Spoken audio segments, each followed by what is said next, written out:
Kuya, bakit po tayo dito dumaan sa pinyahan ni Lolo? Para po kasing may sumusunod sa atin eh. Bilisan mo na nga lang sa paglalakad nang makarating na tayo sa bahay. Kung bakit naman kasi sumama-sama ka pa sa akin eh. Papansin ka rin no? Pasensya na po kuya. Kabilin-bilinan po kasi ni Lolo na palagi kitang sasamahan eh. Ang sabihin mo, sip-sip ka. Sus, palusot ka pa. Palaging ikaw ang bida. Pagkatapos, ako ang lalabas sa kontrabida. Nakakainis. Nasira tuloy ang lakad ko ng dahil sa'yo. Buwisit ka. Hindi na makagala ng mag-isa, palagi na lang may nakabantay na asungot. Bihirang buhay to. Bakit po ba galit na galit ka sa akin? Wala naman po akong ginagawang masama kuya. Samantalang pag si Kuya Lucio naman po ang kasama nyo, masaya po kayo. Hindi ko lang naman po talaga maintindihan kung bakit dito tayo dumaan sa Kakauyan eh. May daan naman po sa kabilang kalsada. Sira ka ba? Alam mo namang tumakas lang tayo kay Lolo, di ba? Sige, kung gusto mo mapalo, doon ka dumaan. Tignan ko lang kung hindi magkalatay ang puwet mo sa hagupit niya. Kung sa bagay, hindi ka naman pala niya pinapalo. Palaging ako na lang ang hinahagupit niya ng kanyang patpat. Kahit nga ngayong matanda na ako, pinapalo pa rin niya ako eh. Iba kasi kapag paboritong apo, mahal na mahal, may kinikilingan. Ikaw lang naman po nag-iisip na paborito akong apo ni Lolo eh. Tumahimik ka. Kahit na ano pang sabihin mo, halata ko talaga iba ang pagtingin ni Lolo sa'yo kumpara sa akin. Ano ba, bilisan mo na ang paglalakad mo. Para kang babae kung kumilos eh. Patingkayad-tingkayad ka pang nalalaman eh, para kang bakla. Ang hirap kasi ng daan kuya eh. Masyadong matinik ang daon ng mga pinya. Masakit po kapag napapadikit po sa binti ko. Eh kung hindi ka naman ba talaga buang, alam mong pistahan ang pupuntahan natin, magsusuot ka ng maikling short. Oh, di kita mo na, hindi ka nakapagsayaw ng magandang babae. Tapos, ang sarap sana ng tuba nila, iinom na sana ako. Kaya lang, dumating ka. Nasira tuloy ang diskarte ko. Ewan ko sa'yo, storbo ka kahit kailan. Wala ka talagang kwenta. Pero kuya, hindi ko naman alam eh. Tsaka, mali pa rin naman itong ginawa natin eh. Dapat hindi tayo tumakas kay Lolo. Saka, di ba kanina muntik ka pong mapaaway? Tama lang po na umuwi na tayo. Bunsor tigil-tigilan mo na kakasermon mo sa akin. Huwag kang umastang ikaw ang panganay dito. Saka wag mo nga akong pinangungunahan sa mga desisyon ko. Sa susunod, hindi na kita isasama. Si Lucio na lang ang isasama ko. Kaya wag mo na tong uulitin Dahil kung hindi, babasagin ko talaga ang pagbumuka mo, maniwala ka. Pasensya na kuya. Hayaan mo, hindi na mauulit. Hindi ko alam na mamasamain mo ang paghabol ko sa iyo eh. Nag-aalala lang naman ako eh, na maglalakad ka na mag-isa dito sa gubat. Marami pa naman pong namamatay sa lugar na to, na halos karamihan ay mga tanod ni Kapitan Omar. Sus! Palusot ka pa eh. Tigilan mo na nga kadramahan mo. Lalo ako naiirita sa'yo. Bahala ka na dyan. Kuya, sandali, hintayin mo ako. Huwag mo akong iwan dito. Che, bahala ka sa buhay mo. Dapat kanina pa kita iniwan dito nakakainis kang kausap. Kuya, wag mo akong iiwan dito, nakakatakot dito eh. Saka parang may mga nilalang na sumusunod sa atin. Kanina ko pa napapansin ang kulay itim na usok sa likuran natin eh. Hindi kaya may mga multo sa lugar na to? Di ba nga, may mga namatay na po dito eh. Paano kung hindi sila natatahimik at nagpaparamdam po sila sa mga taong dumadaan sa lugar na to? Kuya, natatakot ako, kinikilabutan ako kuya. Tumabi ka nga. Ang laki-laki ng tao, duwag ka. Pabisabi. Alisin mo ang kamay sa braso ko. Ano ba? Ako malapit na ako magduda sa'yo. Sabihin mo kagad sa akin kung bakla ka dahil ngayon pa lang, tutuwirin na kita ng suntok. Kuya, hindi ako bakla Lalaki ako, pero takot lang talaga ako sa mga aswang. Saka, kanina ko pa nga sinasabi sa'yo na may nilalang na nakasunod sa atin eh. Wala ka ba napapansin kuya? Sa mga galaw ng daon sa paligid natin? Tira ulo. Sa palagi mo ba sa lugar na to may aswang? Hindi ako naniniwala sa mga aswang-aswang tsaka multo-multo na yan. Tsaka tumigil ka na nga sa kaartihan mo Lalo ako naiirita sa'yo eh. Bakit po ba kayo nagagalit sa akin? Nag-aalala lang naman po ko na baka lalong magalit sa atin si Lolo kapag nalaman niyang tumakas ka at uminom ka ng tuba eh. Sa atin. Hindi ka pagagalitan nun. Kunwari ka pa. Paborito ka na matandang yun eh. Sa mata niya, ikaw palagi ang mabait at malalahanin. At ako naman, ako yung tarantado, ako yung siraulo. Tsaka, pakialam mo ba kung uminom ako ng tuba ha? Kuya naman, tama na. Parehas naman tayong mahal ni Lolo eh. Sus, kung hindi ko pa alam, madalas kanyang bilan ng mga bagong damit. Samantalang ako, nagkakasya na lang sa mga pinaglumaan ng matandang yun. Tsaka sa ating dalawa, ako ang binata. Pero parang ako pa nagbumukhang gusgusin kaysa sa'yo eh. Sa isang liblib na baryo ng Katipunan ay may naninirahang mahusay na albularyo. Yun ay walang iba kundi si Lolo Daru. Kasama ang dalawa nitong mga apo, sina Fernan at Munsur. Hindi sila magkasundong magkapatid dahil pakiramdam ni Fernan ay mas mahal ng kanyang Lolo Daru, si Munsur. Magmula nang mamatay ang kanilang mga magulang, ay si Lolo Daru na ang tumayo nilang ama at ina. Lumaki namang mabait si Munsur, magalang at mapagmahal na kapatid. Samantalang si Fernan naman, mainitin ng ulo at suwail. Kaya naman, tuluyan ng lumayo ang loob ni Lolo Daru kay Fernan na lalong nagpatindi sa nararamdamang sama ng loob ng binata para sa matanda. Pareho po tayong mahal ni Lolo. Kasi pareho niya tayong apo, kuya.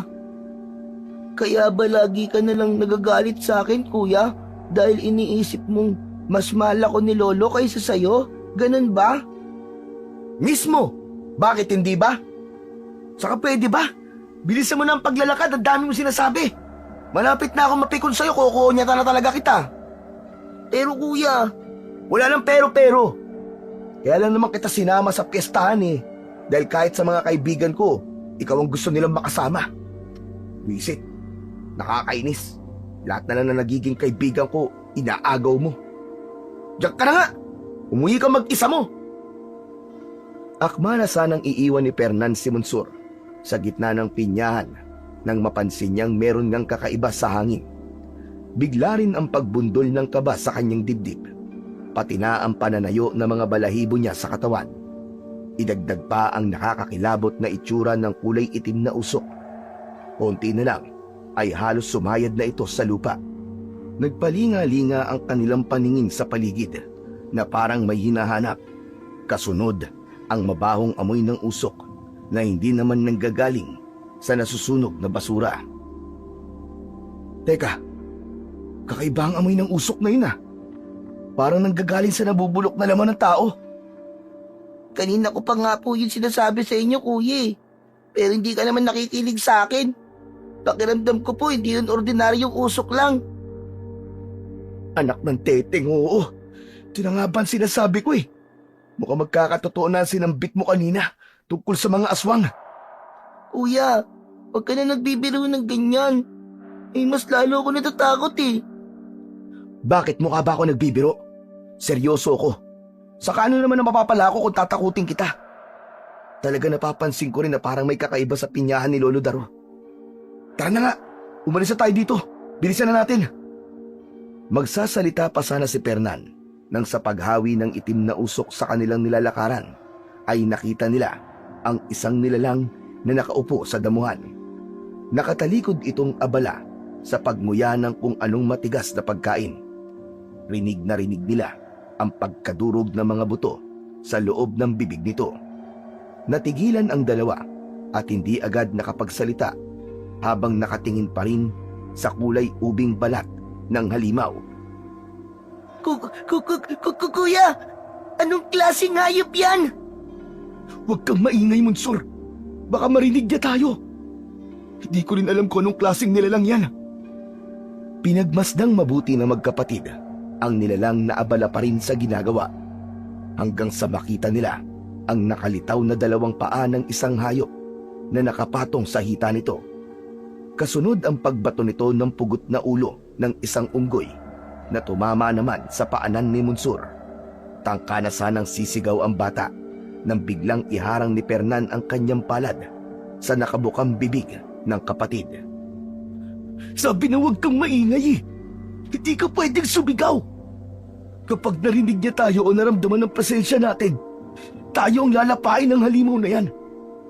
Kailangan natin makapagtago at hintayin siyang umalis. Hinila ni Fernan ang kamay ni Monsur sa kadahan-dahang humakbang ng magagaan ang paa. Iningatan nilang huwag makagawa ng ingay sa kanilang nilalakaran. Nanginginig ang kanilang mga katawan nang dumapa sila sa lupa. Saktong pagkatago nila, ang paglingon naman ng nilalang sa gawin nila na para bang nararamdaman itong hindi ito nag-iisa sa lugar na yon. Nang wala itong nakita, ay muling ipinagpatuloy ng halimaw ang paglapa sa katawan ng unggoy. Winakwak nito ang tiyan ng hayop gamit ang matutulis nitong mga kuko.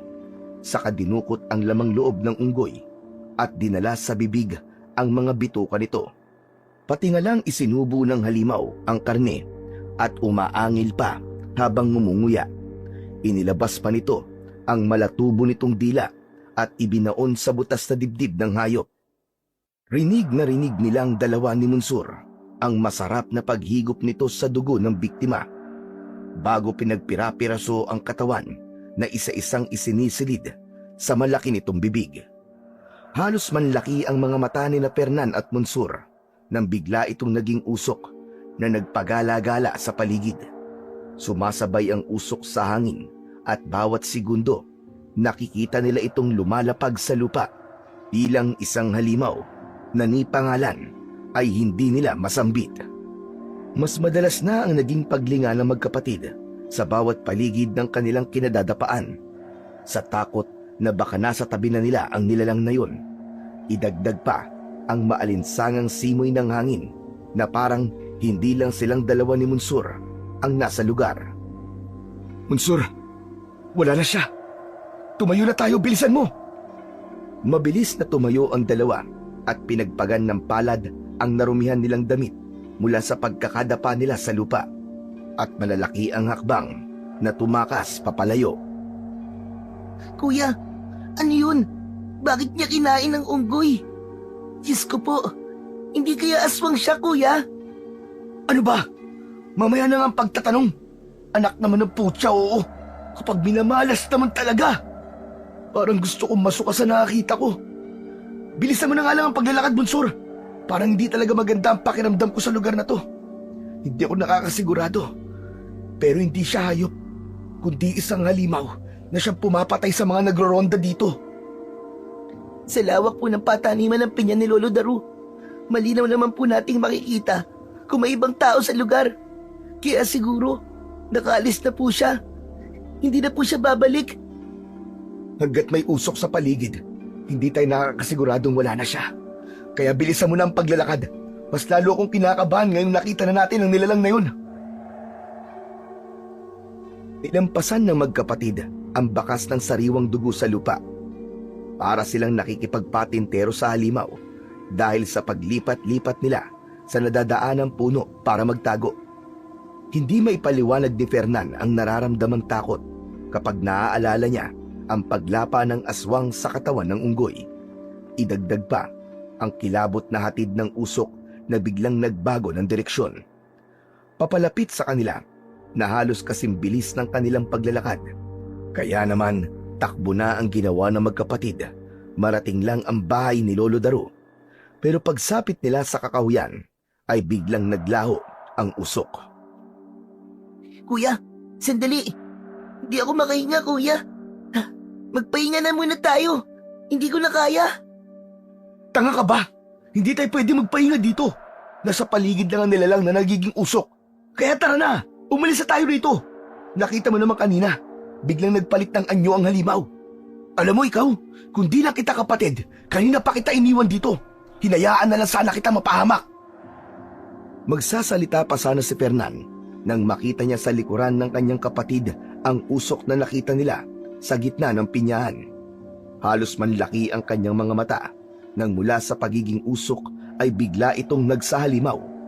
Lumapag ang paa nito sa lupa ng dahan-dahan, kaya hindi yun nararamdaman ni Monsur. Napapalunok siya ng laway na hindi makapagsalita. Para siyang nakakita ng mabangis na hayop na ni paggalaw ng kanyang katawan ay hindi niya magawa.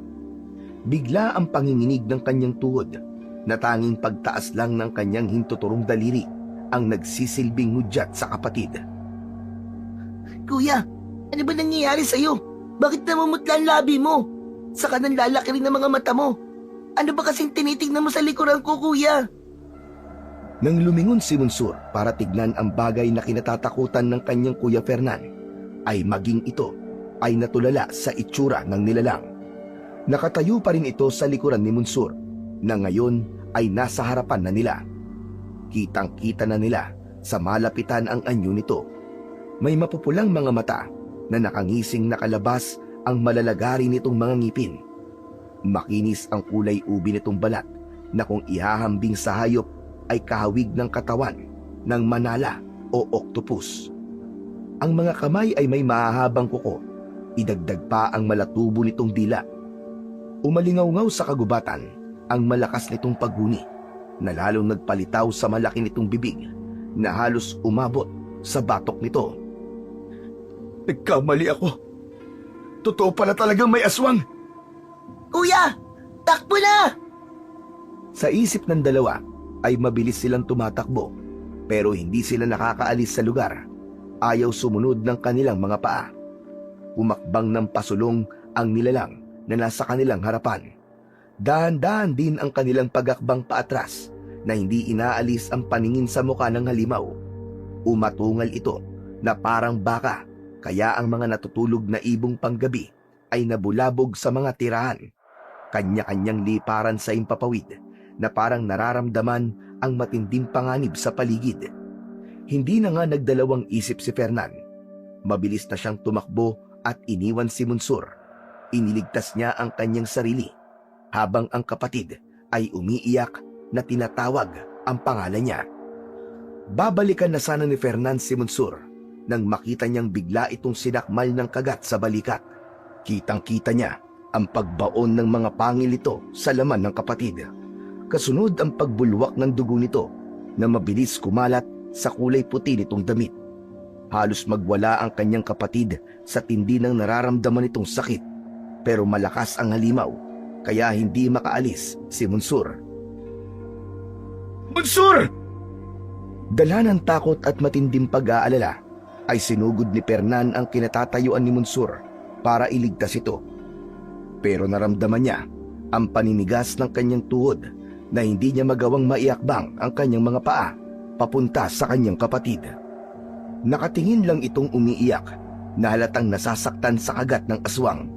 Parang mababaliw si Fernan sa tindi ng kanyang pag-aalala nang makita niyang bumagsak sa lupa si Monsur. Kasunod ang paghabol ng pagkagat ng nilalang sa nabutasang balikat ng kanyang kapatid. Agad siyang naghanap ng kahoy na ihahampas dito, kaya kahit may nakadikit pang mga tuyong dahon ay hindi na nag-aksaya ng oras si Fernan. Magkakasunod niyang pinag-ahampas ang ulo nito gamit ang hawak niyang sanga ng kahoy. Bumaon ang matutulis na sanga sa ulo ng nilalang, kaya nabitiwan nito ang kanyang kapatid. Namimilipit sa sakit si Monsur habang hawak ang nasugatang bahagi ng balikat nito. Ayop ka! Layuan mo ang kapatid ko! Halimaw ka!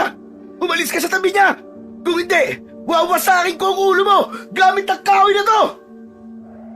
Imbis na tumigil, ay umangil pa ang nilalang na parang asong galit. Walang ano-ano, ay bigla nitong binuhat ang nakahigang si Monsur. Kuya! Kuya, tulungan mo ako! Anong gagawin mo sa kapatid ko, hayop ka? Bitiwan mo ang kapatid ko! Itinaas ng halimaw ang katawan ni Monsur, saka ibinalibag sa katawan ng puno. Sa lakas ng pagkakahampas ng katawan ni Monsur, ay parang naramdaman na rin ni Fernan ang matinding sakit na naramdaman ng kapatid. Bumagsak ito sa lupa habang habol ang sariling hininga, saka nawalan ng malay na lalong nagpatindi sa galit ni Fernan. Demonyo ka! Pagbabayaran mo ginawa mo sa kapatid ko! Dahil sa mga sinabi ni Fernan, ay bumaling ng tingin sa kanya ang aswang. Napaatras siya ng hakbang nang makita niyang nagsausok ito. Sa isang kisap mata ay nasa harapan na niya ang nilalang. Nakangising nakabuka ang bibig habang malakas na sumigaw sa kanyang muka. Halos malanghap na niya ang mabaho nitong hininga.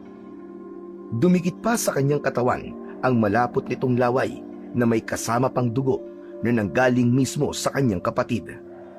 Nalantad ang malalagari nitong ngipin, kaya't nasilip niya pati ang lalamunan nito. Dahil hawak niya ang kahoy na ginamit niya kanina, ubod lakas niyang ipinasak sa bibig nito ang sanga. Napaatras ang nilalang habang pilit na tinatanggal ang nakatusok na kahoy sa kanyang lalamunan. Kaya naman, sinamantala niya ang pagkakataon na yon para lapitan ang nakahigang si Monsur. Napaluhod siyang iniharang ang palad sa dumudugo nitong sugat, habang ang halimaw ay panay ang pagwawala sa hindi matanggal-tanggal na kahoy sa bibig nito. Tulungan niyo kami! Pakiusap! Tulungan niyo ang kapatid ko! Sinalakay kami ng halimaw! Tulungan niyo kami! Natigil sa pagsigaw si Fernan nang makita niyang nabunot na ng halimaw ang kahoy sa bibig nito, kasama ang malapot na laway na tumulo pa sa lupa. Umalingaw-ngaw ang malakas nitong pag-alulong na parang tunog ng asong nasasaktan, saka sumugod sa kinaroroonan nila ni Monsur. Gigil na hinawakan nito ang kanyang balikat, saka mabilis na sinakmal ng kagat. Nanuot ang kirot ng unti-unting pagbaon ng ngipin nito sa kanyang kalamnan, habang naririnig niya ang tunog ng paghigop ng halimaw sa kanyang dugo. Ah! Aray! Halimaw ka! Lumayo ka sa akin! Tulungan niyo kami! Parang awa niyo na! Bitiwan mo ako! Halimaw ka! Ang malakas na sigaw ni Fernan ang nagsilbing ingay sa tahimik na gabi na yon. Gusto man niyang makatakas, pero hindi niya maiwan ang walang malay na kapatid. Maigpit din ang pagkakakapit ng kamay ng nilalang sa braso niya, kaya't nararamdaman niya ang masakit na pagbaon ng mga kuko nito sa kanyang balat. Idagdag pa ang mahahaba nitong mga pangil na patuloy na bumabaon sa kanyang balikat. Pakiramdam niya, pinupunit ang kanyang kalamnan na parang sinasaksak ng pako sa tindi ng kirot. Ramdam na ramdam niya ang pag-agos ng mainit na likido mula sa kanyang sugat. Habang nakaluhod siya sa lupa, nararamdaman niyang nagkamalay si Monsur. Gumapang itong papalapit sa kanya, na pilit tinatanggal ang nakasubsob na ulo ng halimaw sa balikat niya. Bitiwan mo ang kuya ko! Bitiwan mo ang kuya ko! Tumakas ka na, Monsur! Iwan mo na ako dito! Bilisan mo! Humingi ka ng tulong! Humingi ka ng tulong! Bilisan mo! Hindi kita iiwan dito, kuya! Lumaban ka! Pinagsususuntok ng maliit na kamao ni Monsur ang nakasubsob pa ring nilalang sa balikat ni Fernan. Pero walang nagagawa ang kapatid sa lakas ng halimaw. Kaya naman mabilis itong dumampot ng kahoy at ipinalo sa ulo ng nilalang. Nanlalaki ang mga mata ni Monsur nang makita nitong dumugo ang ulo ng aswang at umangil na parang galit na aso.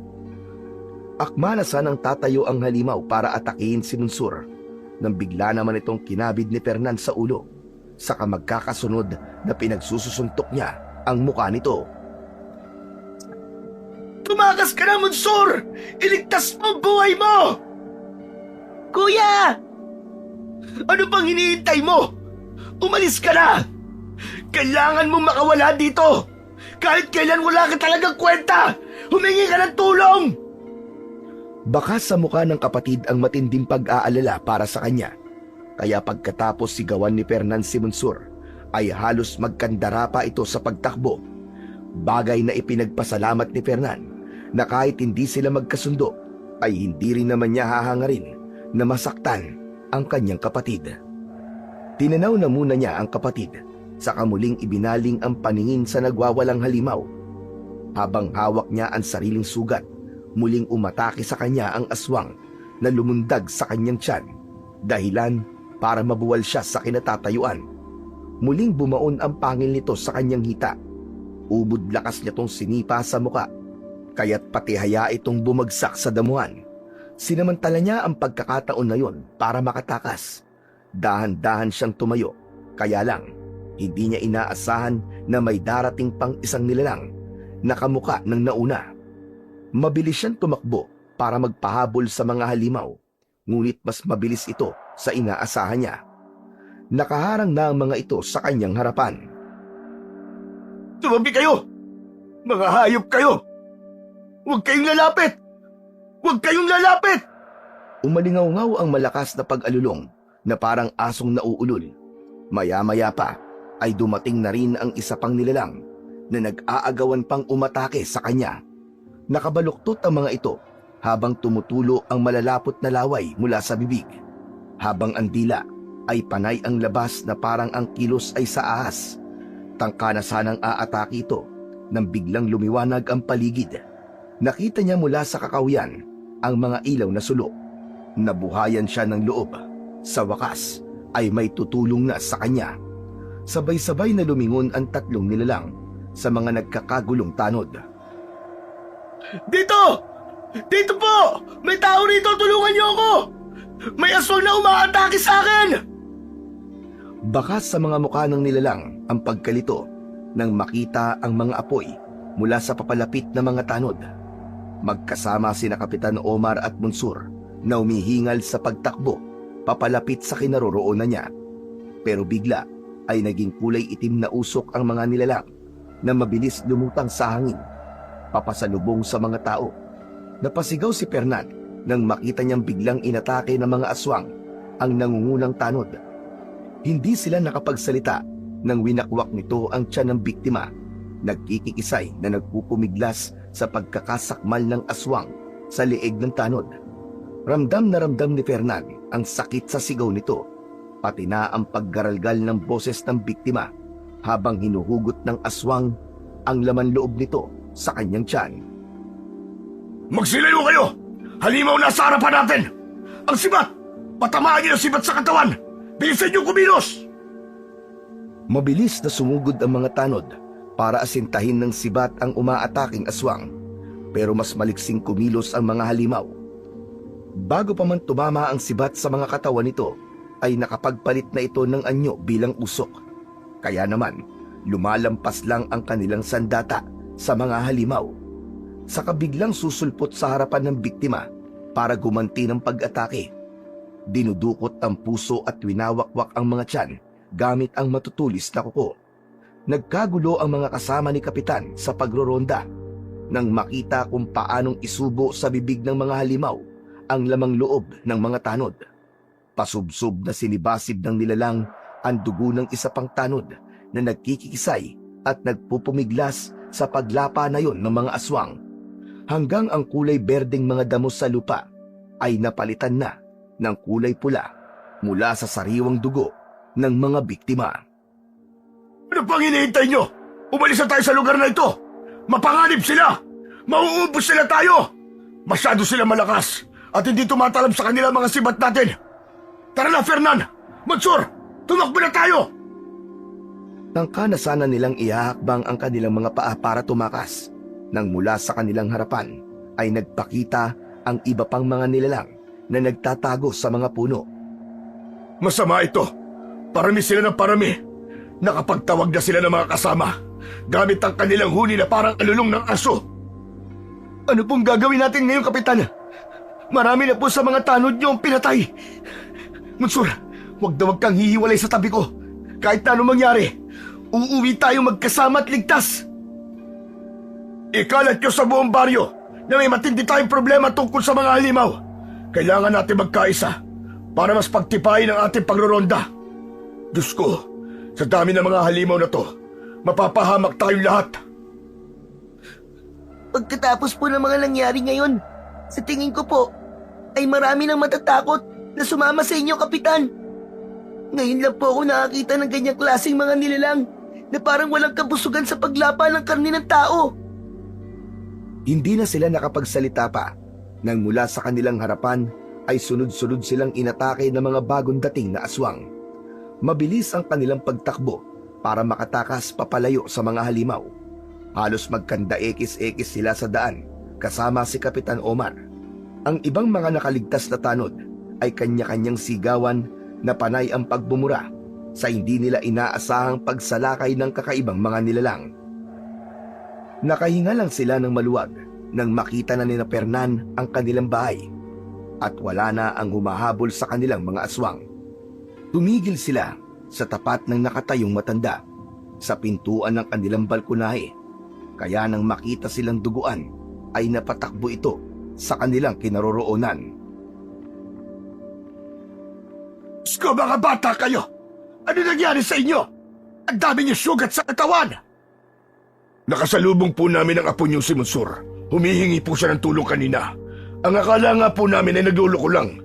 Pero na makita po namin ang sugat niya sa balikat, nalaman po namin na sinalakay siya ng mga aswang na gabunan. Diyos ko po! Ang mga apo ko! Marami po sa mga tanod ko na matay nang dahil po sa dalawang ito. Huwag naman po sana niyong hahayaang magpagala-gala pa sila sa gabi. Marami po nagkalat na halimaw sa paligid, lalo na po sa gubat. Paano na lang po kung hindi kami dumating? Pasensya ka na, Kapitan. Ang buong akala ko natutulog na ang dalawang ito. Wala na po tayong magagawa. Nangyari na eh. Pero sana lang sa susunod, mas bantayan niya pa po ang inyong mga apo. Ang mahalaga ay ligtas po sila.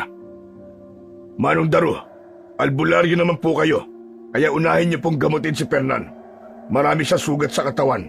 Baka po hindi niya kayanin ang bagsik ng laway ng mga gabunan.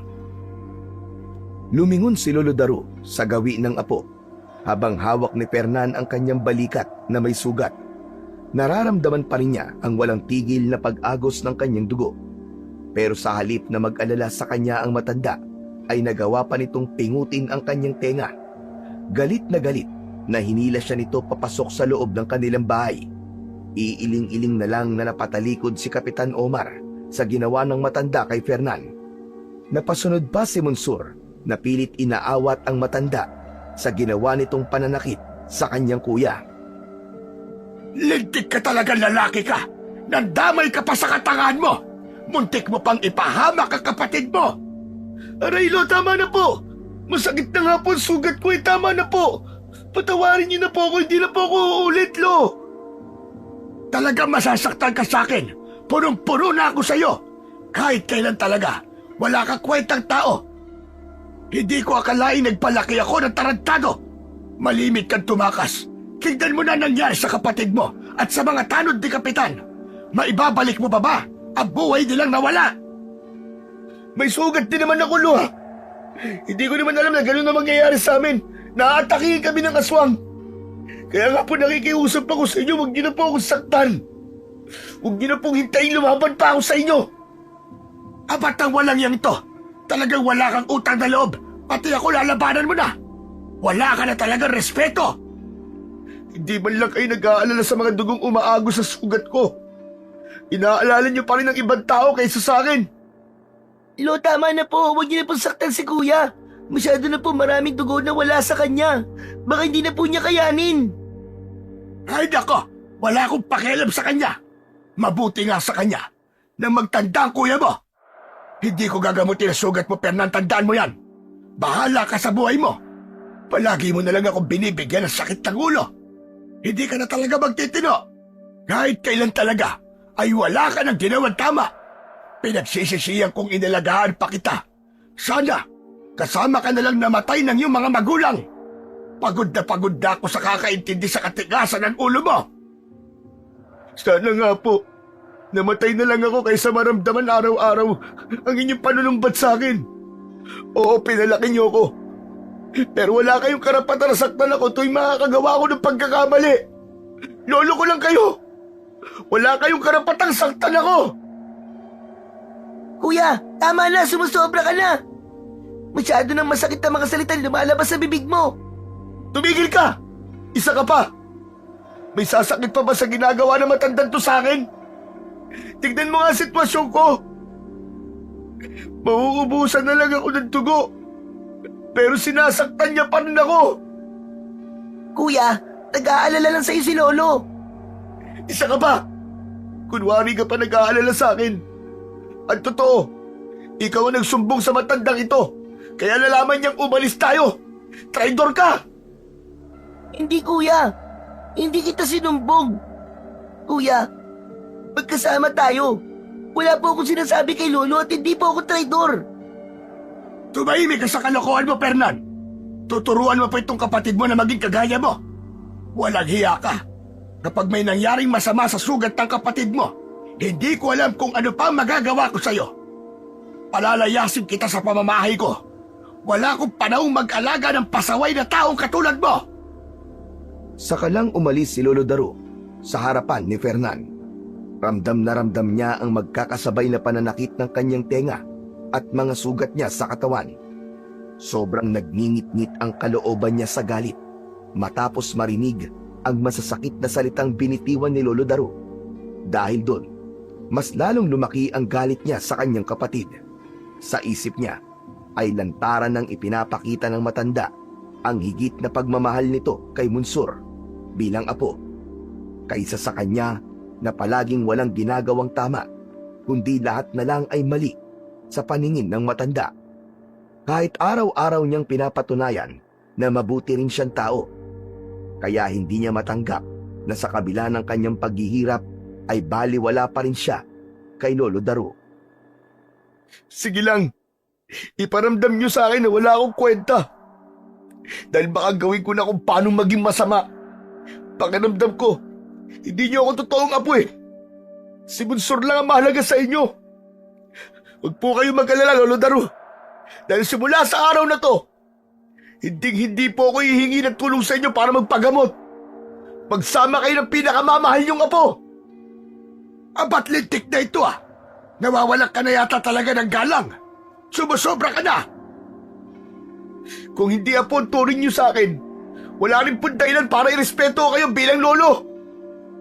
Kasalanan niyo eh, kung bakit ako naging ganito. Kaya sige lang, magmahalan kayo maglolo. Wala na akong pakialam. Kuya, nagkakamali ka. Mahal ka namin ni Lolo. Bakit ka ba nagkakaganyan? Peste ka! Huwag ka nang umastang santo sa harapan ko. Baka basagin ko lang ang pagbumuka mo. Sumama ka sa matandang yan. Tutal, ikaw lang naman ang magaling eh. Mabait ang responsabling apo. Tuluyang naubos ang pagtitimpi ni Lolo Daro dahil sa mga sinabi ni Fernan. Nanginginig ang katawan nitong sinuntok ang mukha ni Fernan habang naluluwa ang mga mata. Sa lakas ng kamao ng matanda na tumama sa bibig niya ay bumagsak siya sa sahig na gawa sa kawayan. Sa po ng kanyang palad ang nasaktan niyang bibig. Ramdam na ramdam niya ang pag-iinit ng kanyang muka at pamamanhid ng kanyang labi. Pumatak na ang mga luha niya sa sahig na lalong nagpatindi sa kanyang galit. Dan, alam mong pantay ang pagmamahal ko sa inyo magkapatid. Dahil kayo na lamang ang natitira kong pamilya. Magmula na mamatay ang mga magulang nyo, kayo na rin ang buhay ko. Pero ikaw itong nagbago ang ugali. Hindi ko alam kung bakit lumaki kang walang modo. Bastos at walang respeto. Masakit sa akin na sa kabila ng pag-aaruga ko sa inyo yan ang isusukli mo. Samantalang binusog naman kita sa pagmamahal. Pinunan ko ng pagkalinga ang dapat sana ay pagmamahal ng mga magulang nyo.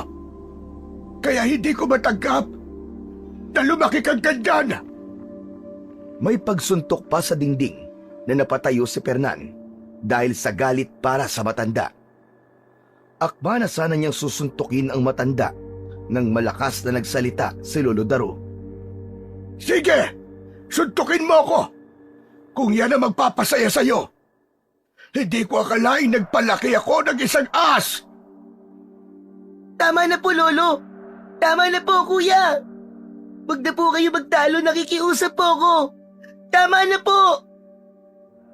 Malaki ka na, Fernan. Kaya matigas na rin ang kamay mo para isuntok sa akin. Pero bago ka maghanap ng pagmamahal mula sa akin, isipin mo muna kung karapat-dapat ka bang intindihin at mahalin. Huwag niyo po akong piliting saktan kayo. Ahas na akong ahas. Wala na akong pakialam kung anong tingin niyo sa akin. Iparamdam niyo na wala akong kwentang tao. Yan din ang ibabalik ko sa inyo. Kaya hindi niyo ako masisisi kung bakit naging ganito ako. Ang alam ko, ginawa ko nararapat bilang apo niyo. Magsasalita pa sana si Fernan nang bigla siyang namilipit ng pananakit ng kanyang balikat. Natumba siyang muli sa sahig at nagpagulong-gulong. Ramdam na ramdam niya ang pagsuot ng kirot sa kanyang sugat. Hinahalukay na parang may mga insektong gumagalaw sa loob ng kanyang kalamnan. Gumapang ang lamig sa kanyang buong katawan, pero lumalabas ang butil-butil niyang pawis sa noo. Napaluhod siya sa harap ni Lolo Daro habang nagulat ito sa kanyang pagsisisigaw ng dahil sa sakit. Kasabay ng pagbagsak rin ni Monsur sa sahig, katulad niya ay sumisigaw rin ito sa matinding pagkirot ng mga sugat mula sa kagat ng gabunan. Pero wala nang sasakit pa sa kanyang nararamdaman nang makita niyang si Monsur ang unang nilapitan ni Lolo Daro para gamutin, habang siya ay panay ang pagsusuka ng malapot na likido. Hindi niya mapigilan ang abnormal na pagtirik ng kanyang mga mata. Pakiramdam niya ay katapusan na niya, lalo pa, at hindi siya makahinga. Parang may mabigat na bagay ang nakadagan sa kanyang dibdib na lalong nagpahirap sa kanyang nararamdaman.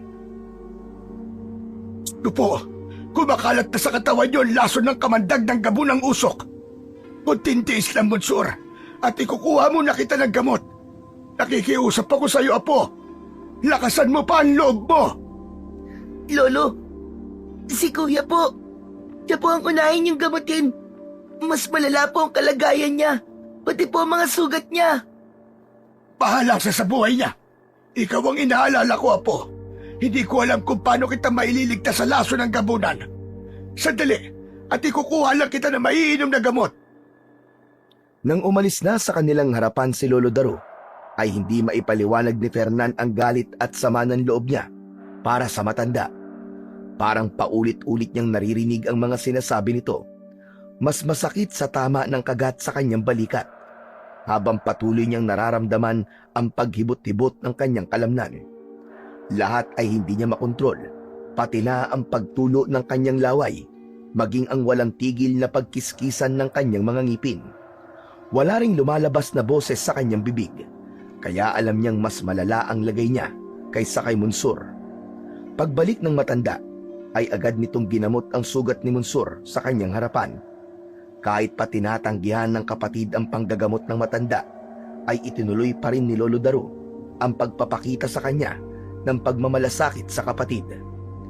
Kahit pa nga nasa bingit na siya ng kamatayan, naramdaman niya ang pagguhit ng matinding sakit sa kanyang buong katawan, maging ang paghugot niya ng kanyang paghinga, hanggang sa biglang dumilim ang kanyang paningin at tuluyan na siyang nawalan ng malay.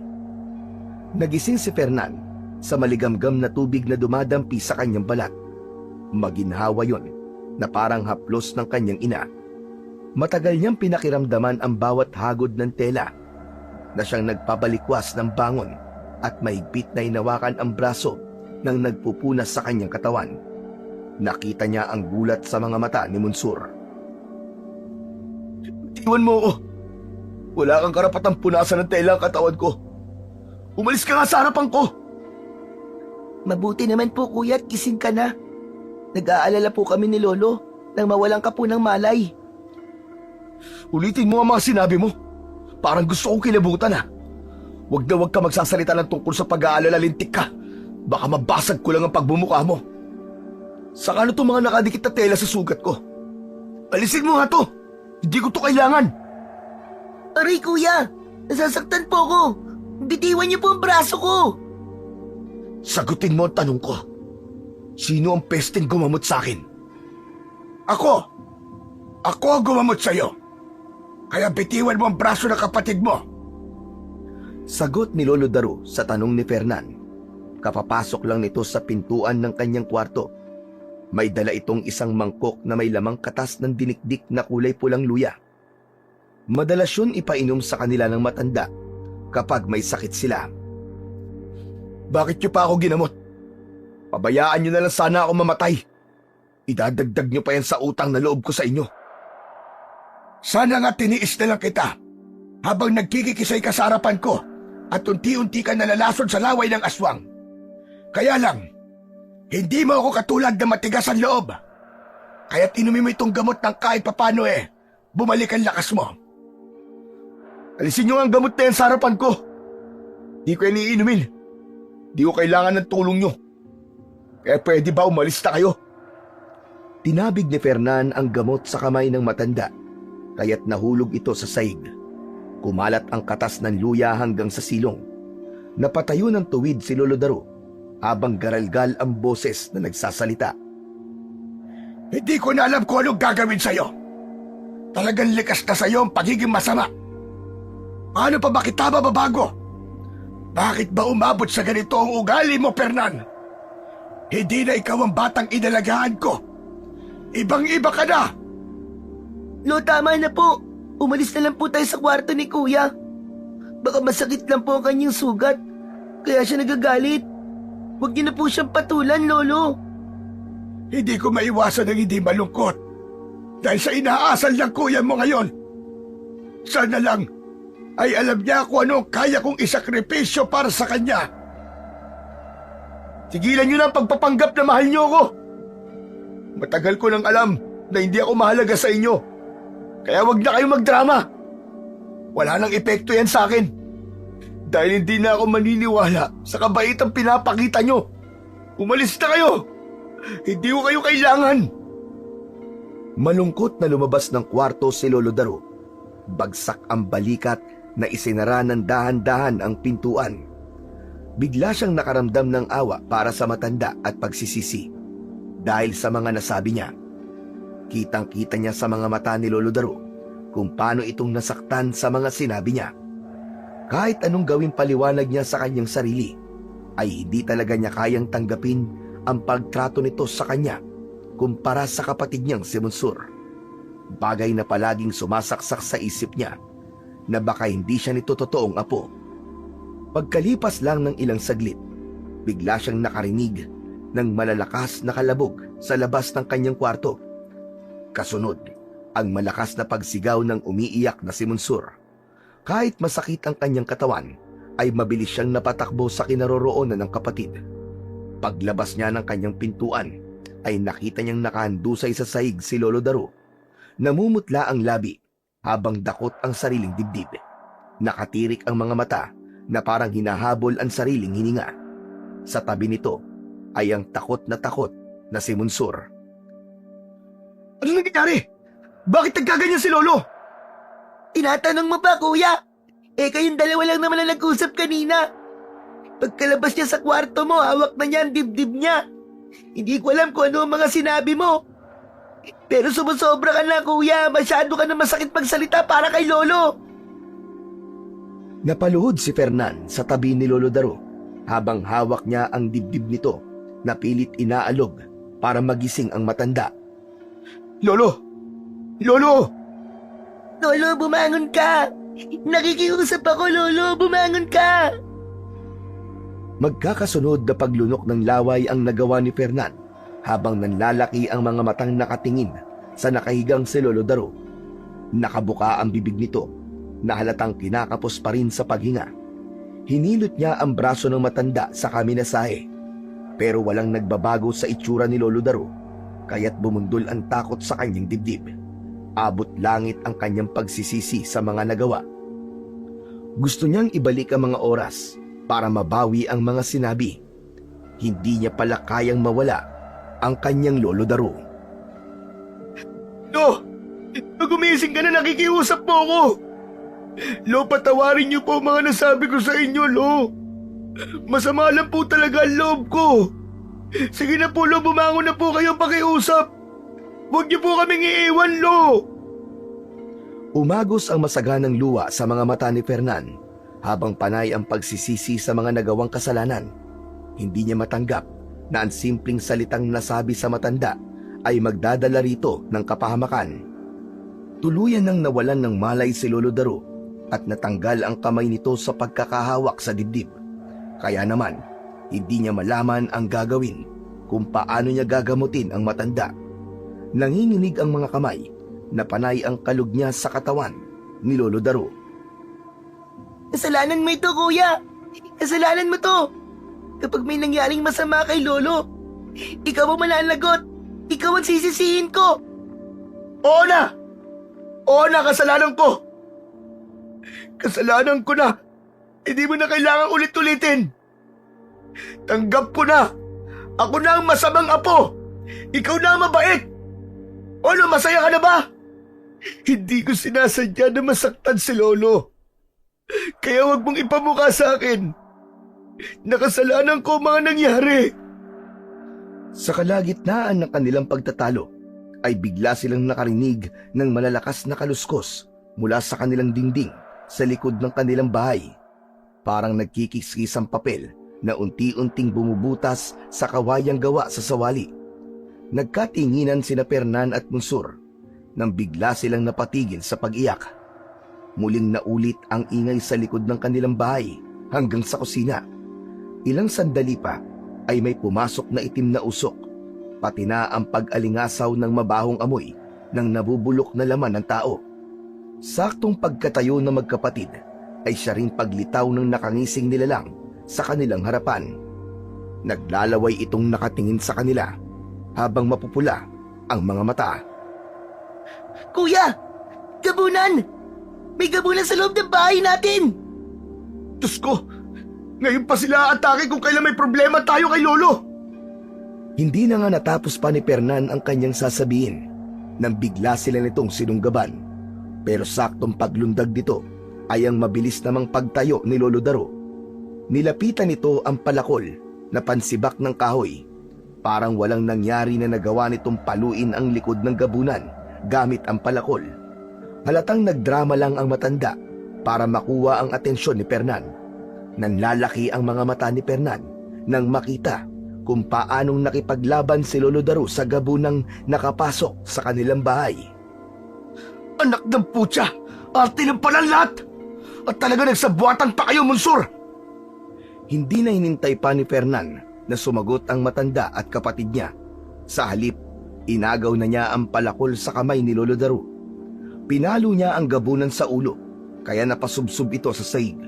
At sa huling paghampas niya ng palakol, bumaon ang talim nito sa noo ng aswang. Hindi na nagawa pa ng gabunan na bumalik sa pagiging usok dahil nagkikisay na itong nakatirik ang mata. Umaangil na parang asong nauulol na nakalabas ang malalagari nitong mga ngipin, habang ang mga kamay ay walang tigil sa paggalaw. Pilit na tinatanggal ang palakol na nakabaon sa noo nito.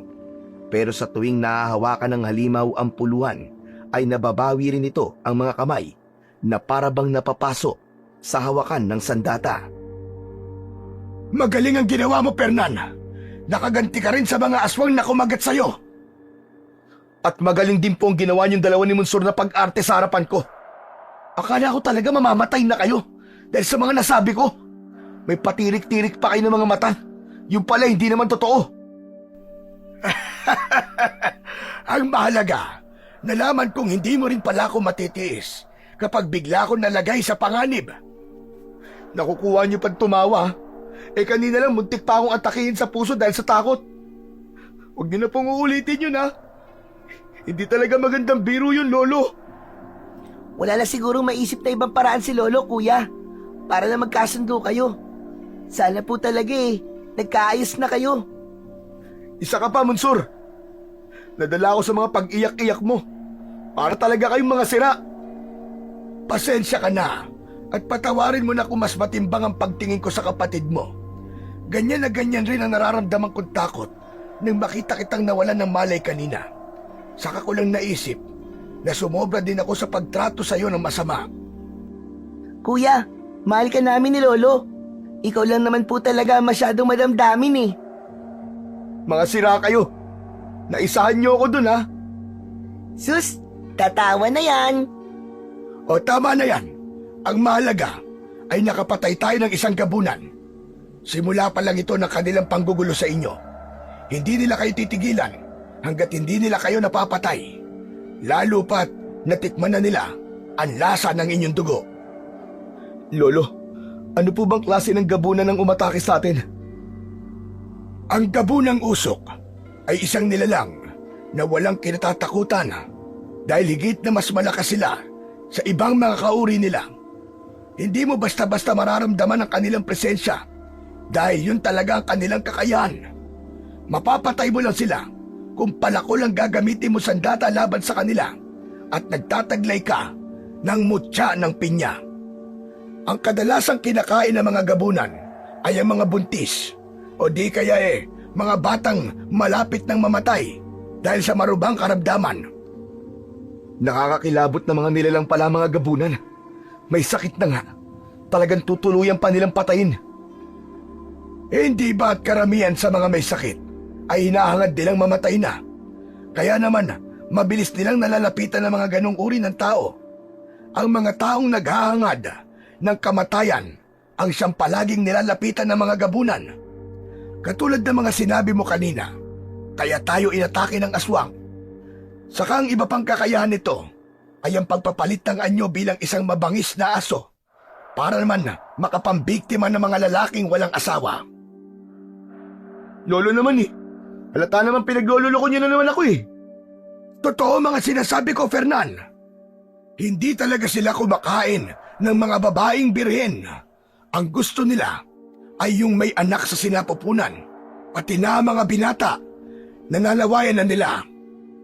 Lolo, yung nasabi niyo po, tungkol po sa mutya ng pinya, ano naman po yun?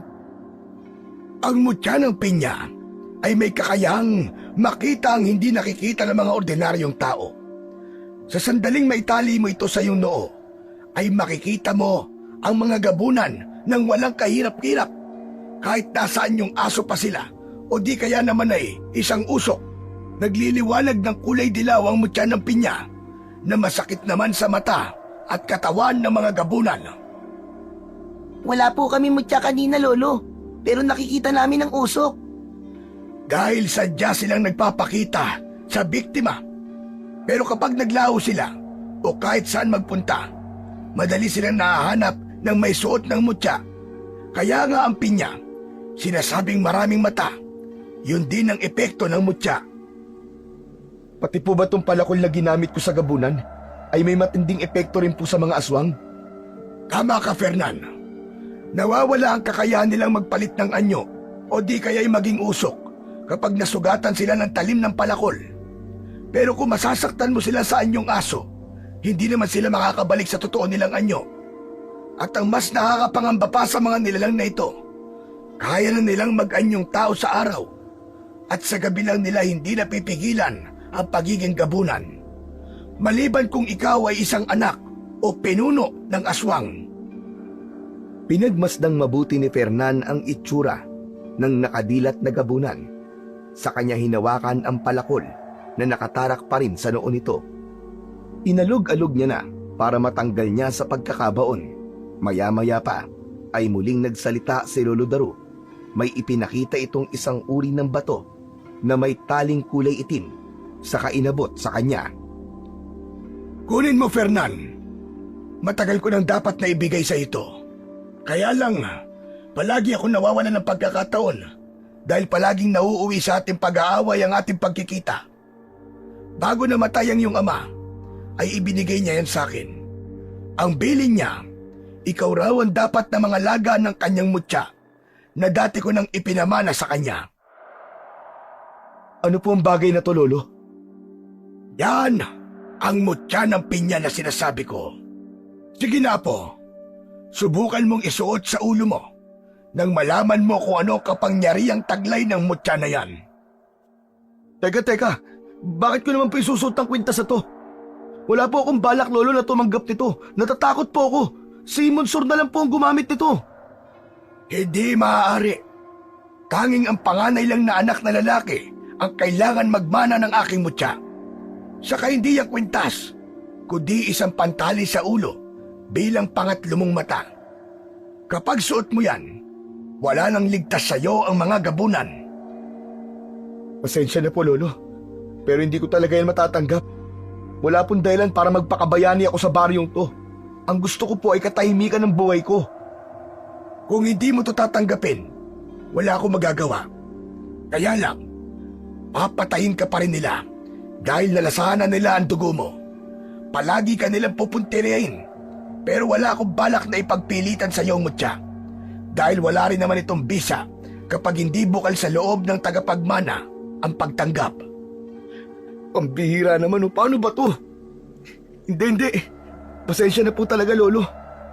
Mas makabubuti po siguro na itago na lang po niyo ang mutya. Wala talaga akong balak na makipaglaban sa mga aswang. Nakakatakot po ang kanilang mga itsura. Kanina nga lang po naduwag ako tapos mangangalaga pa ako sa mutya. Pero kuya, paano na lang po kung muli tayo sa lakayan ng mga gabunan? Wala ka man lang pong sandata laban sa kanila. Pabayaan mo na siya, Mansur. Naniniwala ako matatanggap niya rin ang mutya, kagaya ng pagtanggi din ng iyong ama noon. Hali kayo, tulungan niyo ako buhatin ang katawan ng halimaw para isurrender natin kay Kapitan. Wag na po lolo, sunugin na lang po natin. Abala din po si Kapitan ngayon dahil sa mga namatay niyang mga tanod. Tsaka, nakakahiya po kasi isa po kami sa dahilan ng pagkalagas ng mga tanod niya. Pagkatapos magkasundo, ay sinunog na lamang nila ang gabunang napatay ni Fernan. Sakto naman na dumating ang kaibigang si Lucio na anak ni Kapitan Omar. Humahangos itong nagmamadali sa paglapit kahit masyadong madilim pa rin ang paligid. Malapit lang ang bahay ng kaibigan sa kanilang kubo, kaya nalaman din agad nito ang mga nangyari sa kanila. Nang makalapit ito sa kanilang kinaroroonan, ay nakatingin ito sa hukay na may umuusok na mga sanga ng kahoy na siya nilang ginamit para sunugin ang katawan ng aswang. Bagong kaibigan ni Fernan si Lucio, na bihira naman makipagkwentuhan sa kanya. Halos gabi lang sila nagkikita ni Lucio. Grabe, kay tatay ko lang nabalitaan na iniligtas raw nila kayo sa gubat nang inatake kayo ng mga gabunang usok. Mabuti na lang at walang nangyari masama sa inyo. Kaya lang marami na sugatan sa mga tanod ni tatay at marami rin ang namatay. Saan ba kasi kayo nagpunta? Mabuti na lang pala at hindi ako nakasama. Teka Lucio, na paano yung sugat mo sa ulo? Parang bago lang yan Paano? Kakamadali kong pumunta rito, nadapa ako. Ayan, tumama tong ulo ko. Sobra kasi ako nag-aalala sa inyo Mabuti na lang talaga at nakita kayo ni tatay. Kaya nga utang namin kay Kapitan ang buhay naming magkapatid. Kung hindi dahil sa kanya, baka pinaglalamayan na kami ngayon. Ang ipinagtataka ko lang, alam na ni Kapitan na masyadong delikado ang kanilang ginagawa. Pero bakit patuloy pa rin sila nagro-ronda sa gubat? Hindi lang naman itong unang beses na may namatay sa mga tanod niya, di ba? Pero hanggang ngayon, hindi pa rin nila napipigilan ang pagsalakay ng gabunan. Ang tungkulin ay tungkulin iyo. Kaya kahit delikado, ay kailangan itaya ni Kapitan ang kanyang buhay para sa ikatatahimik ng ating baryo. Pero, parami naman po ng parami ang mga nauulila dahil sa mga gabunan. Baka isang araw, magising na lang po tayo na wala nang gustong sumama kay Kapitan dahil takot nang magronda sa gubat. Ang mabuti pa kaya, Lolo, umalis na lang po tayo sa lugar na to. Paano naman na maiiwan kong ari-arian sa lugar na ito? Yun na lang ang natitira kong pag-asa para ipamana sa inyo kung sakaling mawala man ako sa mundong ito. Isa pa, hindi ako natatakot sa mga gabunan na yan. Mga tao lang din silang nagpapanggap na normal sa araw at halimaw sa gabi. Teka, ano po bang bagay ang sinusunog niyo, Lolo? Kanina bago ka dumating, ay pinasok kami ng kulay ubing gabunan sa loob ng aming bahay. Napatay siya ni Fernan. Hindi sila talaga mapipigilan na hindi sumugod dito dahil natikman na nila ang dugo ni Fernan at Mansur. Ang mabuti pa'y pumasok na muna tayo sa loob. Lalo ka na, Lucio. Dapat ipinagpabukas mo na lang ang pagpunta rito. Alam mong delikado sa daan. Mahirap na. Baka ikaw naman ang matsyempoan ng mga gabunan. Huwag po kayo mag-alala. Uuwi rin po ako agad. Tinignan ko lang po sina Fernan at Mansur. Sige pare, papasok na ako sa loob ng bahay. Umuwi ka na. Bukas na lang tayo mag-usap. Naiwan si Lucio sa tapat ng balon na pinagsunugan bago pumasok ang tatlo sa loob ng kanilang bahay. Hindi nila napansing umalis na rin si Lucio. Kaya naman, mahigpit na isinara ni Fernan ang kanilang bintana at pintuan, saka nagpaalam kay Lolo Daru para matulog. Nang gabing yun, ay hindi dinalaw ng antok si Fernan. Hindi niya makalimutan ang mga nangyari sa kanila sa gubat, pati na ang tungkol sa mutya, maging ang pagkawala ng sakit sa kanyang sugat. Hindi niya alam kung paanong natanggal ni Lolo Daru ang kakaibang epekto ng lason mula sa kamandag ng mga gabunan. Idagdag pa, ang nakita niyang pamumutla ni Lolo Daru nang magkunwari itong inaatake sa puso kanina. Para kasing totoo, dahil napansin niyang namumula ang dibdib ng matanda. Sa inis niya ay napabangon siya sa pagkakahiga. Dahan-dahan niyang binuksan ang pintuan ng kanyang silid. Ahakbang na lang sana siya palabas nang bigla niyang narinig ang boses ni Lolo Daru. Kausap nito si Monsur na panay ang dikdik ng luya sa maliit na lusong. Sumilip siya at nakita niyang magkaharap ang dalawa sa lamesa at seryosong nag-uusap. Lolo, bakit nagkunwari po kayo kanina? Alam kong totoong inatake kayo ng sakit na nanggaling sa laso ng kamandag ng gabunan. Pero imbis na magpahinga kayo, ay nagkunwari pa kayo kay kuya na malakas ang katawan. Huwag mo na akong alalahanin. Ayos na ang pakiramdam ko. Wala naman akong ibang gusto, kundi ang maligtas ang kapatid mo. Kahit ako na lang ang mamatay. Sana'y magkasundo na kayo magkapatid at tanggapin ng kuya mo ang mutya. Saka lang mapapanatag ang loob ko. Pero lolo, paano po kung ang paninikip ng dibdib nyo ay gawa po sa kamandag ng laso ng gabunan na sinipsip nyo po sa sugat ni kuya? Bakit po ba yun ang naisip nyong paraan para mailigtas si kuya? Hindi naman po tuklaw ng ahas yun na kailangan nyong sipsipin. Talagang delikado po ang ginawa nyo. Saka, ano na lang po mararamdaman ni kuya kapag nalaman niya yun? Kaya nga mas makakabuting ilihim mo na lang ito sa kanya. Nakita mo naman na masama rin ang loob niya sa'yo. Dahil pakiramdam niya ay mas inaasikaso kita kaysa sa kanya. Tsaka baka kung ano pa ang isipin niya. Huwag na natin dagdagan pa ang galit niya. Nanigas ang binti ni Fernan nang marinig niya ang sinabi ni Lolo Daru kay Monsur. Nagkamali siya ng pagkakaintindi. Dahil kaya siya gumaling ay dahil sinipsip ng matanda ang kamandag sa kanyang mga sugat at ang paninikip ng dibdib nito ay ang palatandaan na baka nakainom ito ng lason mula sa gabunan. Indikasyong lumipat sa katawan ng matanda ang epekto ng laway ng halimaw. Nakuyom niya ang sarili niyang kamao habang naririnig pa rin niya ang usapan ng dalawa. Mahal na mahal ko kayo magkapatid. Bago ako, ay kayo muna ang iisipin ko. Matanda na ako, apo, at natatakot akong iwanan kayong dalawa nang hindi magkasundo. Namatay ang mga magulang niyo sa pagtugi sa mga gabunan para iligtas ka, apo. Hanggang ngayon, ay patuloy pa rin ako nabibigo sa paghahanap ng pwedeng pagpasahan ng aking mutya. Alam kong malapit lang sa atin ang pinuno ng mga gabunan. Hindi magtatagal ay unti-unti na nilang sasakupin ang lugar na ito. Lolo, paano ko po kayo matutulungan? Sabihin niyo po sa akin. Kaya ko na ito, apo.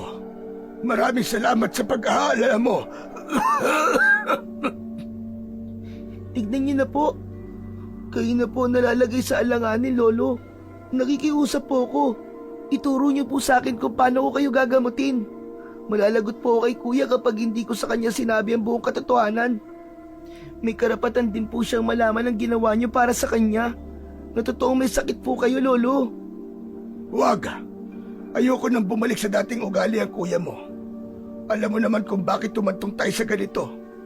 Basta kaya ko to. Marami na akong pinagdaan ng hirap. Kaya alam kong malalampasan ko ito.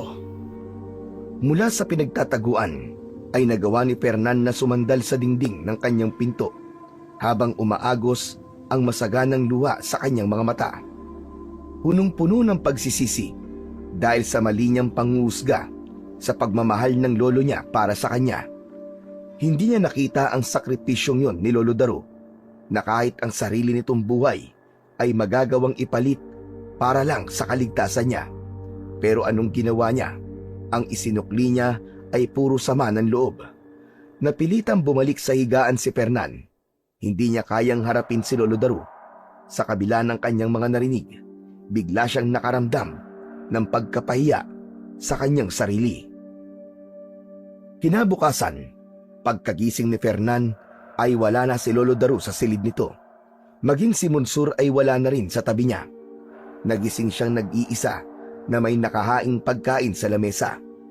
Sanay na siya sa ganitong gawain, pero ngayon hindi ang pagkain ang kanyang pinuntirya, kundi ang lumang aparador ng matanda, kung saan ay buo na ang kanyang pasya para tanggapin ang mutya.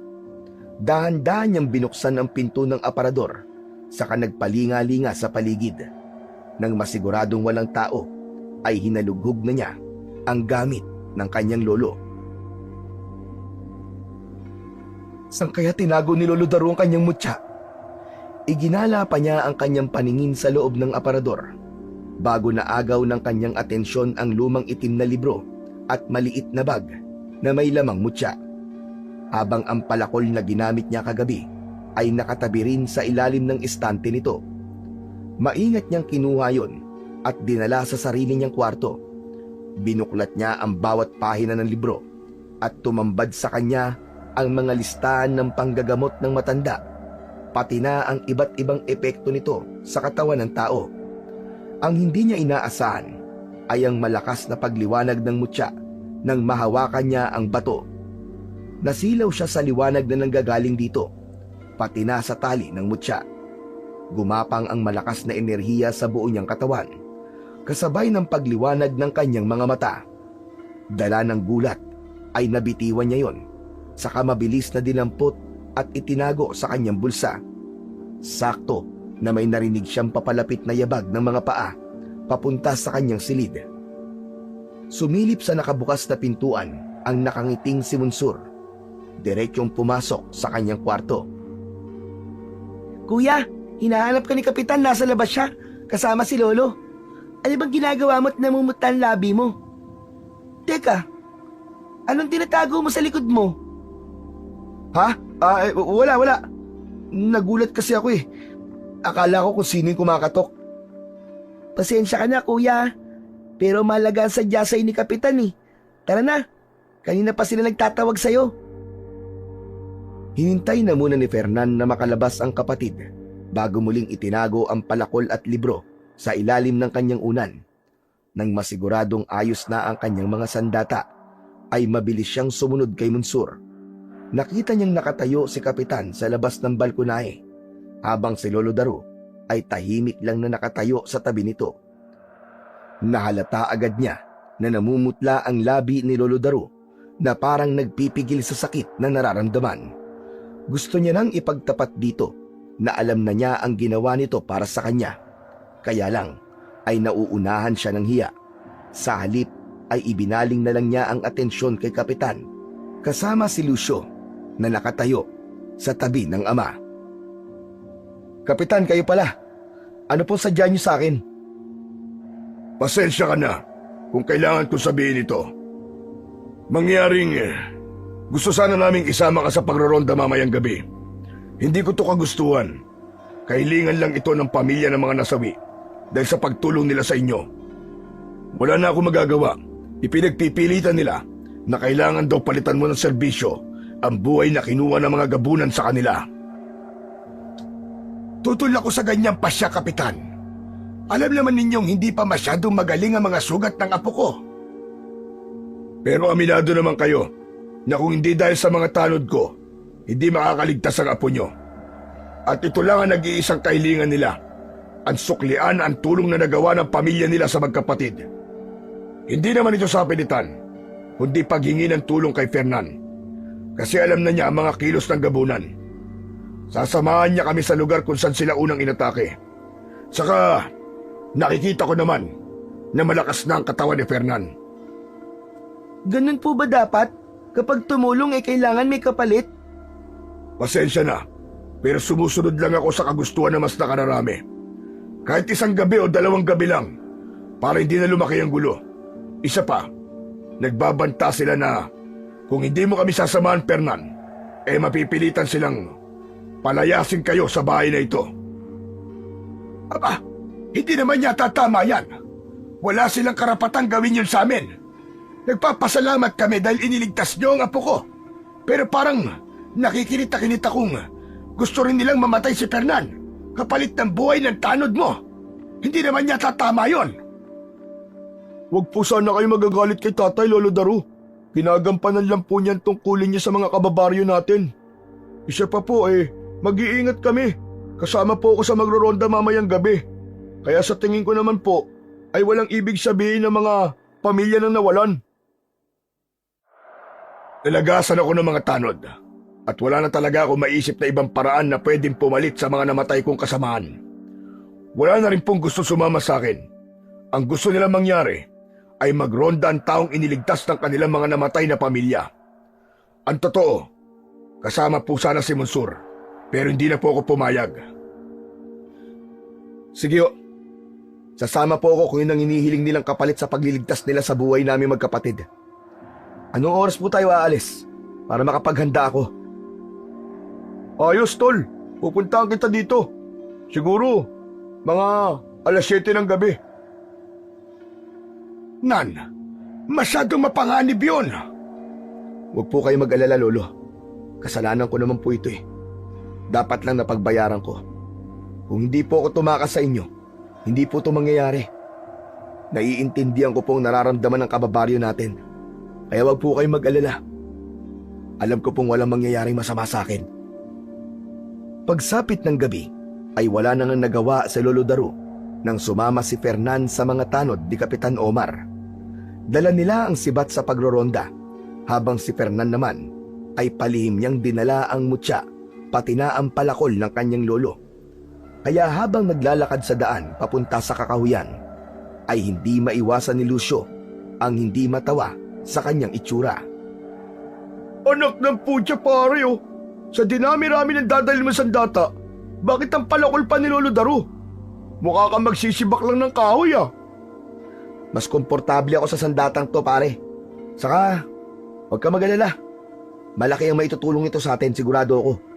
Sa katunayan, pare, may dala rin ako mutya ng pinya na mabisang panlaban sa mga gabunan. Ha? Teka, mutya ba ka mo? Sa maniwala ka't sa hindi, bata lang ang dapat na umawak niyan. Katang isip lang ng mga matatanda yan Sumakay ka naman. Baka mamaya pag nakita pa sa'yo ng gabunan yan pagtawanan ka pa nila. Mas malakas pa rin ang sibat bilang sandata, pare. Sabay tawa ng malakas si Lucio. Pero hindi pa man sila nakakalayo sa paglalakad mula sa kakahuyan, ay nakita niya ang kulay itim na usok. Umiikot-ikot yun sa paligid nila na parang sinasalubong ang kanilang pagdating.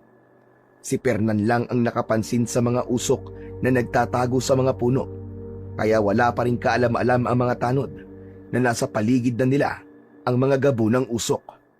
Kapansin-pansin din ang pag-iinit ng mutya sa kanyang bulsa. Sandali! Nandiyan na sila!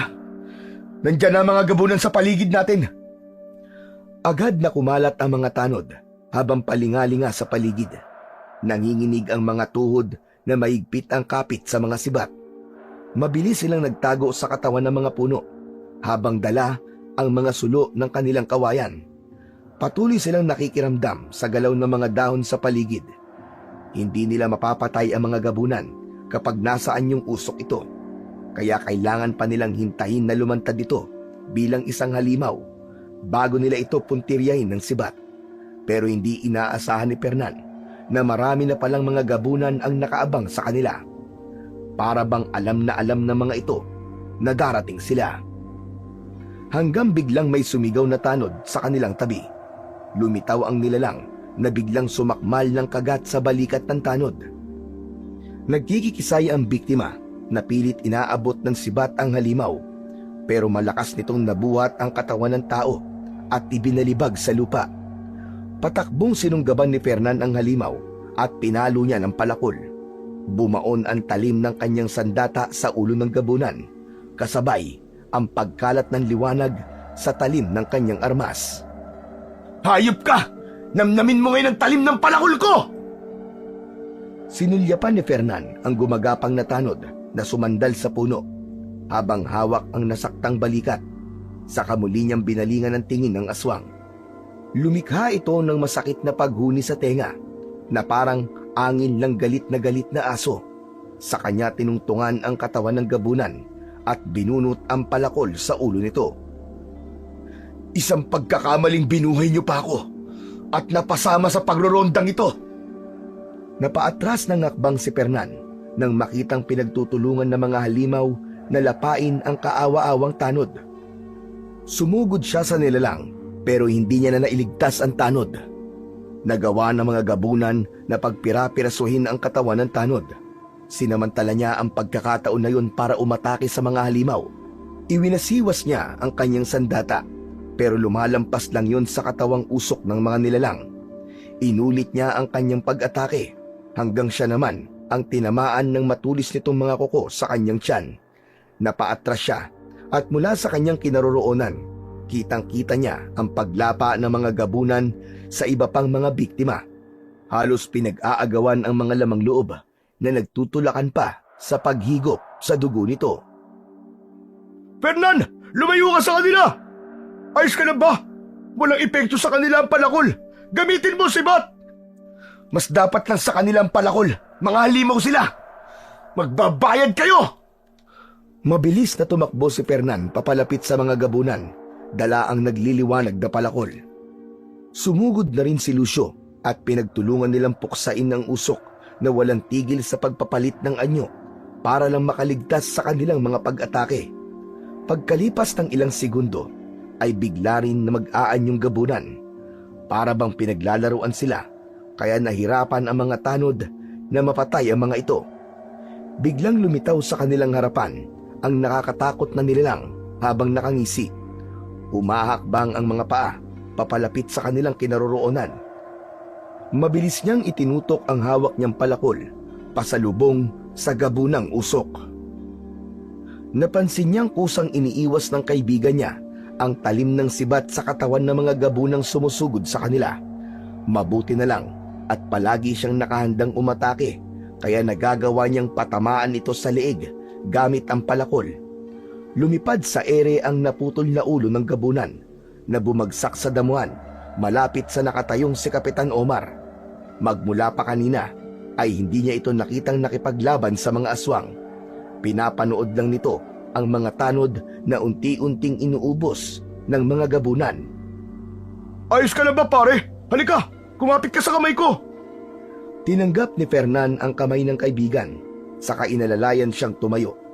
Nawala pansamantala ang mga gabunan habang ang kanyang mga mata ay malikot na nakatingin sa paligid. Naramdaman niya na parang may mali.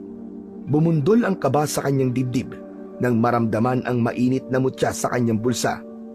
Napapangiti siyang hindi makapaniwala dahil alam niyang may nagpapanggap na tao sa harapan niya.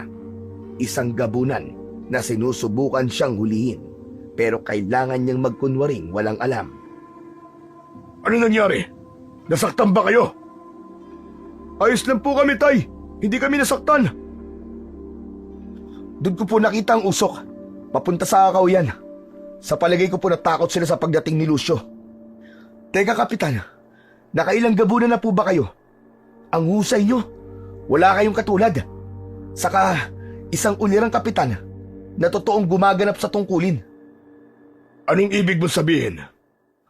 Magsasalita pa sana si Fernan, pero biglang nagsitakbuhan ang mga natitirang tanod papunta sa kakahuyang itinuro niya. Sa isip niya ay sasakyan niya muna ang pagpapanggap ng mag-ama sa harap niya. Naunang tumakbo si Kapitan Omar papunta sa direksyong pinasukan ng mga tanod. Naiwan silang dalawa ni Lucio habang humihingal na pinakikiramdaman ang paligid. Saka sila sumunod sa kanilang mga kasamahan. Naisipan niyang isuot ang mutya sa kanyang noo nang kahit paano hindi na maulit ang mga nangyari sa kanya kanina. Saktong pagsuot niya ng mutya ay biglang may lumundag sa kanyang likuran. Napasubsob siyang bumagsak sa lupa habang ang kanyang muka ay tumama sa matalas na bato. Umagos ang dugo sa kanyang noo, kasabay ng pagkirot ng kanyang sugat sa balikat. Tumalsik sa damuhan ang kanyang mutya. Tanging ang palakol na hawak niya ang natira sa kanyang kamay. Nakadagan sa kanyang likod ang halimaw na umatake sa kanya. Nakaupo itong panay ang kalmot ng kuko sa balat niya. Wala itong tigil sa pag-angil na pilit inaabot ang kanyang mutya. Sinubukan niyang umikot patihaya at inihampas niya sa mukha nito ang likod ng palakol. Sinundan niya ng pagsipa sa tagiliran nito. Kaya naman, bumagsak ito sa lupa at nagkaroon siya ng pagkakataong makatayo para damputin ang mutyang nasa damuhan. Narinig niyang umangil ng malakas ang halimaw. Muling umataking pasugod ang gabunan sa kanya. Kaya lang, nagawa na niyang maitali ang mutya sa kanyang noo. Kaya saktong paglundag nito ay sinalubong naman ito ng kulay dilaw na liwanag mula sa mutya. Hindi nito kinaya ang epekto ng liwanag sa mga mata nito. Bumagsak sa lupa ang aswang habang namimilipit sa sakit. Dahan-dahan niyang dinampot ang palakol, saka maingat na lumapit dito. Nang una niyo akong inatake sa gubat, takot na takot ako. Lalo pat sinubukan niyo ring patayin ang aking kapatid. Pero sa tuwing naaalala ko nasa pangalib ngayon ng buhay ng lolo ko, nang dahil sa kagagawan niyo, parang gusto ko na yata kayong ubusin. Akma na sanang ipapalo ni Fernan ang hawak niyang palakol, ay dumating ang isang kulay berdeng gabunan. Higit itong mas malaki sa nilalang na nakahiga sa kanyang harapan. Tumutulo ang laway nito na may malapot na likido. Maaamoy din ang mabahong parang nabubulok na laman ng tao. Agad siyang kumilos, umikot siya sa kalaban at ito ang kanyang pinalo ng palakol. Sa bilis ng kanyang kilos ay hindi na nakailag ang nilalang sa kanyang pag-atake. Tinamaan ito ng palakol sa dibdib na halos bumaon ng malalim. Bumulwak ang dugo nito habang nagkikikisay sa sobrang sakit. Hindi siya makapaniwalang nagawa niyang saktan ang pinakamalaking gabunan nang walang kahirap-hirap. Maya-maya pa ay nagsilitawan na rin ang mga halimaw sa kanyang harapan. Saka lang niya napansing mag-isa na lang siyang nakatayo sa kakahuyan kasama ang mga nakangising gabunan. May hawak na sibat, patunay na ang mga natitirang tanod kanina ay kauri ng gabunang kinalaban niya. Hindi nga siya nagkamali ng hinala. Ilan lang sa mga kasama niyang tanod ang totoong tao. Patibong lang ang lahat para patayin siya. Anak ng putyaw, sinasabi ko na nga ba mga aswang kayo eh. Pero hindi naman kayo uubra sa armas ko. Sige, subukan nyo! Sinasabi ko na nga ba, at lalabas din ang mutya ng pinya. Ang mabuti pa, ibigay mo na lang sa akin ang mutya. Pambira, ayos din. Nagsasalita pa lang gabunan. Wala kang karapatan sa sandata at mutya. Akala nyo ba, hindi ako marunong makiramdam? Ang husay nyo magpanggap. Kaya ngayon, binibigyan ko pa kayo ng pagkakataon para mabuhay. Umalis kayo sa baryong to. Isama mo mga alagad mo. Wala kang karapatang manatili sa lugar na ito. Hindi kami aalis dito. Ako ang magpapasya. Kaya ikaw ang bibigyan ko ng pagkakataon para mabuhay kung isusuko mo sa akin ang mutya. Kaya lang, kung di mo yan ibibigay sa akin, wala ka ng pamilyang babalikan. Anong ibig mo sabihin? Sa mga oras na ito, duguan na ang iyong kapatid at lolo. Wala ka ng babalikang pamilya. Mamamatay ka na rin. Kaya't sa ayaw at sa gusto mo, makukuha ko rin ang mutya.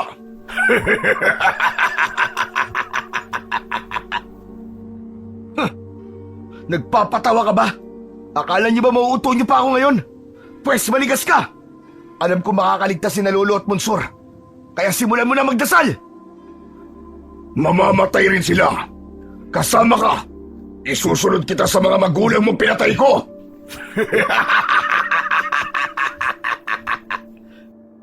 Pagkatapos niyang marinig ang mga sinabi nito, ay bigla siyang nakaramdam ng matinding galit para sa pinuno ng mga gabunan. Habang takot naman dahil sa pag-aalala sa kung ano na ang nangyari kina Lolo Daro at Monsor. Nagsimulang lumiwanag ang kanyang suot na mutya na nakita rin ng pinuno, kaya't napaatras ito, kasabay ng pagliwanag rin ng hawak niyang palakol na parang may kidlat na kusang umaangat para atakihin ang mga gabunan. Walang makalapit kay Fernan. Bawat tamaan ng talim ay tumatalsik ang mga ulo ng aswang, pati na ang mga hawak nitong sibat. Mabilis niya ring naiiwasan ng mga pag-atake ng kalaban. Pero nakakaganti rin siya na parang nagsisibak lang siya ng mga kahoy. Talagang matigas ka! Pinagpipilitan mo pa rin lumaban! Mula sa kinatatayuan nito ay nagbago ang itsura ng pinuno. Isang makapal na usok na lumulutang sa hangin papunta sa kanyang kinaroroonan. Pero sa tulong ng kanyang sandata, pinaghahampas niya ng palakol ng usok at inaabangan ang bawat paglitaw ng gabunan. Kaya naman, may mga pagkakataong tinatamaan siya ng suntok nito sa kanyang dibdib. Pero kahit na anong gawin ng mga aswang, ay hindi siya magawang lapitan. Hanggang bigla na lang niya itong nakorner sa kanyang harapan, kasabay ng pagpalo niya ng palakol. Tinamaan ito sa braso na agad na ikinaputol ng kamay nito. Napaluhod ito sa damuhan habang sumisigaw. Umaagos ang dugo nito sa katawan na parang asidong tumutunaw sa katawan nito. Nanginginig ang isang kamay na hindi mahawakan ang sugat. Hindi pa dito natatapos ang laban. Pagbabayaran mo ang ginawa mo sa kamay ko. Hayop ka! Papatayin kita! Buong pagmamalaking ipinatong ni Fernan ang kanyang palakol sa kanyang balikat habang matapang na lumapit dito. Tangka na sana niyang papaluin ito ng kanyang sandata nang bigla na lang may bumundol na ulo ng isa pang gabunan sa kanyang tiyan. Dahilan para pasadsad siyang bumagsak sa damuhan. Umalingaw-ngaw ang sigaw ng bagong dating na gabunan nang makitang putol na ang kamay ng pinuno. Anong ginawa mo sa kamay ng ama ko? Walang hiya ka! Papatayin kita! Muling sumugod ang nilalang na nasa kanyang harapan. Tinamaan siya ng malalakas nitong suntok sa kanyang sikmura. Pasadsad siyang bumagsak sa lupa. Habang nakaluhod, ay malakas na tumawa si Fernan na nakatingin sa muka ng gabunan. Dahil alam niyang si Lucio ang nakatayo sa harapan niya. Ito rin ang unang gabunan na umatake sa kanila ni Monsur sa gubat. Kaya pala may sugat ito sa ulo dahil sa palo ng kanyang kapatid. Malakas uli na tumawa si Fernan, kaya lalong nagalit si Lucio. Mabilis nitong kinagat ang kanyang braso, kaya't nabitiwan niya ang hawak na palakol. Parang balak ng halimaw na putulin din ang kanyang mga kamay, katulad ng ginawa niya sa ama nito. Pero dahil sa lakas ng katawan ni Fernan, nagawa niyang mahawakan ang ulo ng gabunan, saka malakas na sinuntok ito sa muka. Bumalandra ang kalaban sa katawan ng malaking puno at diretso ang pagbagsak sa malaking ugat na nasa lupa. Namimilipit itong gumapang sa damuhan para makipag-unahan sa pagdampot ng palakol, pero napaso ito sa sandata. Akala mo ba ay mahahawakan niyo sandata ko? Nagkakamali kayo. Kampon kayo ng kadiliman. Pumapatay ng mga tao. Pwes, ngayong gabing ito, oras na ng paniningil. Ito na ang katapusan nyo! Mabilis na dinampot ni Fernan ang kanyang nabitiwang armas. Sa kaubod lakas niyang ipinalo sa balikat ng gabunan habang nakadapa ito sa lupa. Malakas ang alingaw-ngaw ng sigaw ng pinuno ng mga aswang nang makitang bumaon ng talim ng palakol sa likod ng anak nitong si Lucio. Bumulwak ang kulay pulang likido sa sugat nito at sumingaw ang mabahong amoy na parang nabubulok na laman ng tao. Akma na sana niyang bubunutin ulit ang palakol sa likod nito nang malakas na sumigaw ang pinuno ng gabunan. Wag! Wala siyang kasalanan! Ako na lang ang patayin mo! Teka sandali, parang kanina lang ang tapang-tapang mong agawin sa akin ng mutya ng pinya. Pero ngayon, nagmamakaawa ka na para sa buhay ng hayop na to. Kinaibigan pa ako. Kunwari may malasakit. Yung pala, papatayin din kami magkapatid. Kung di pa kayo kunwaring dumating sa gubat, siguro, sarap na sarap pa kayo sa laman loob namin. Pinatay mo ang kapatid ko kahapon. Kaya ito ang kabayaran. Kailangan mamatay ka rin! Aha! Kung ganon, buong angkan pala ng gabunan ng kalaban ko dito. Anong ginawa niyo kina Lolo Daru at Monsur? Ano? Hindi kayo magsasalita? Malakas na binunot ni Fernan ang palakol na nakabaon sa likod ng nakadapang anak ng gabunan. Kaya't napasigaw ito sa sobrang sakit. Iahampas na lang sana niya ulit ang kanyang palakol nang biglang may nagsalita mula sa kanyang likuran. Kuya! Tulungan mo kami! Lumingon si Fernan At gano'n na lang ang kanyang pag-aalala nang makita niyang nakalupaypay ang ulo ni Lolo Daro. Wala na halos itong malay, habang si Monsur ay sugatan at may mga kagat sa katawan. Iniangat ng gabunan ang muka ng matanda. Kaya mas lalo siyang nagalit nang makita ang malalim na sugat nito sa leeg. Si Kapitan at Lucio, ang mga pinuno ng gabunan, kuya. Isang patibong lang ang lahat. Sinadya nilang isama ka sa pagroronda para patayin ka at mabiyag kami. Kapalit ng mutya. Wag mo sa kanila ibibigay yan, kuya. Nagbuwis ng buhay sina tatay at nanay para sa mutya na yan. Alam ko yun. Huwag ka mag-alala, Monsur. Nakakatawa. Akala niyo ba maiisahan niyo ako, mga gabunan? Ang mutya mismo nagturo sa akin na isa silang mga gabunan. At ang tama ng aking palakol sa mga katawan niyo, ang unti-unting susunog sa inyong mga laman. Hindi na kayo makakapagpalit ng anyo, maliban sa mga natitira niyong tauhan. Ano pang hinihintay nyo? Patayin nyo sila! Lalong-lalo na lalaking ito! Halos liparin ni Fernan ang kinaroroonan ni Lolo Daro at Monsur nang makita niyang unti-unting bumubuka ang mga bibig ng kalaban sa tabi ng mga ito. Kahit na anong mangyari, ay ililigtas niya ang mga mahal niya sa buhay. Para siyang kidlat na nagpalipat-lipat sa bawat puno para lang mailigtas ang kanyang lolo at ang kanyang kapatid. Nang makalapit siya sa mga gabunan, ay isa-isa niyang pinagpapapalo ng palakol ang mga ulo nito. Hindi nila naiwasan ang bawat pag-atake niya, kaya muling umalingaw-ngaw ang sigaw ng pinuno. Mabilis itong tumakbo papalapit sa kanilang kinaroroonan para sana patayin si Fernan, pero humarang si Monsur, kaya ito ang tinamaan ng kagat sa braso. Monsur! Kapatid ko! Bitiwan mo siya, halimaw ka! Mananagot ka ngayon sa akin sa pagputol mo sa kamay ko! Demonyo kan talaga. Matagal mo na pala kaming niloloko. Kunwaring magroronda pero ang totoo, ipapakain mo mga tanod mo sa mga kampon mong hayop ka. Anak ka ng ulikbang dilim. Saluin mo sa data ko! Ubod lakas na pinuntiryan ni Fernan ang leeg ng kalaban habang nakatayo ito sa tabi ni Monsur. Mabilis niyang naputol ang ulo nito gamit ang palakol. Nakita yon ng kaibigan niyang si Lucio, kaya't umatungal ito ng malakas habang nanginginig ang katawan sa galit. Itinayo muna ni Fernan si Monsur na may tama ng kagat sa braso. Mabuti na lang at mababaw lang ang pagkakabaon ng pangil sa braso nito. Hayop ka, Fernan! Pagbabayaran mo ang ginawa mo sa ama ko! Nilapitan ni Lucio ang katawan ng kanyang ama habang walang tigil ang pagtalsik ng dugo nito sa damuhan.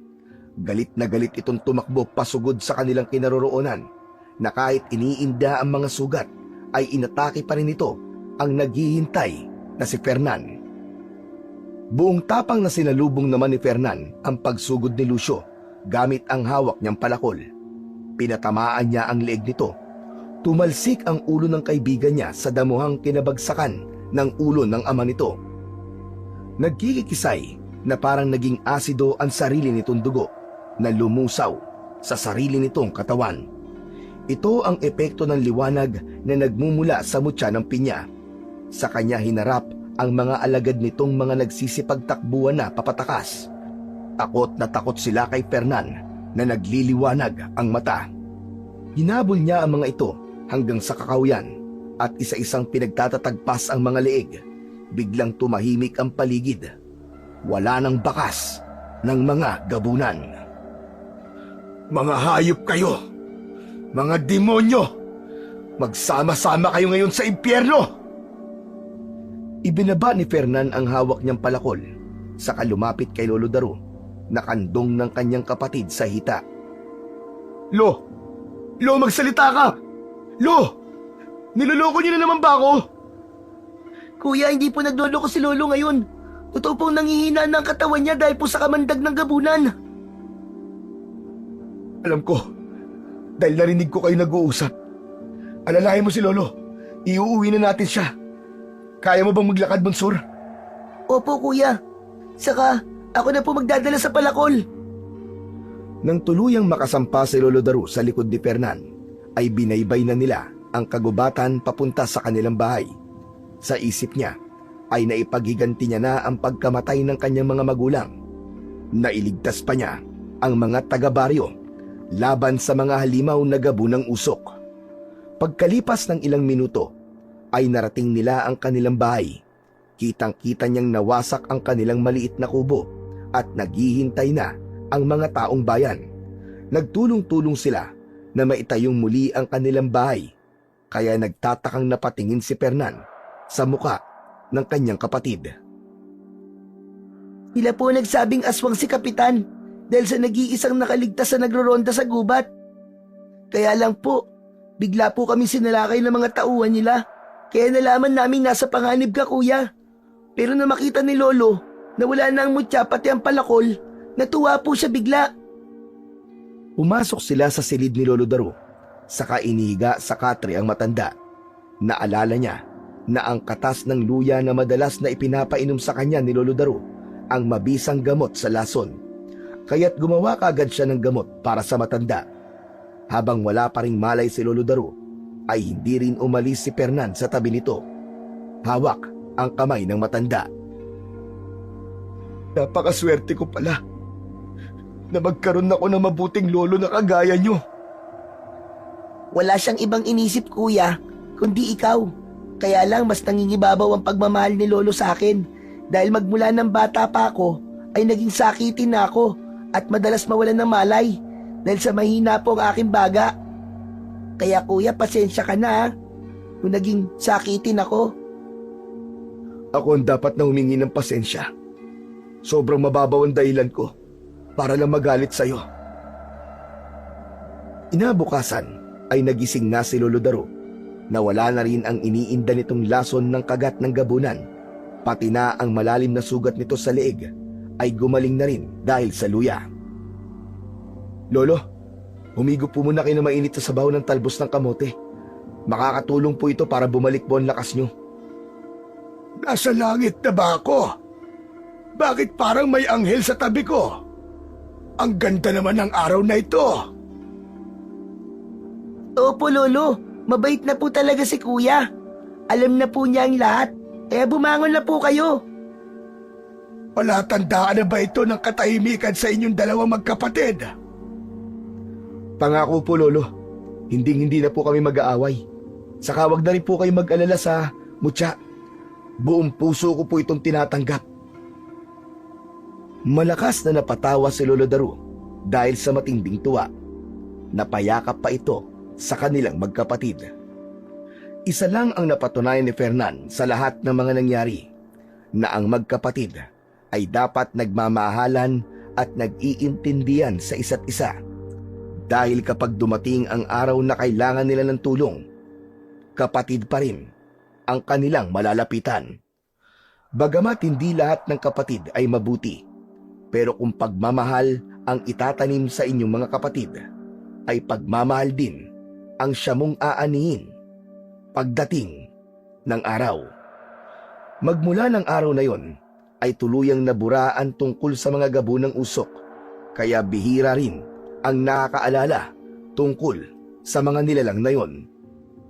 Bumalik ang dating katahimikan sa kanilang baryo. Walang bakas ng panganib sa lugar.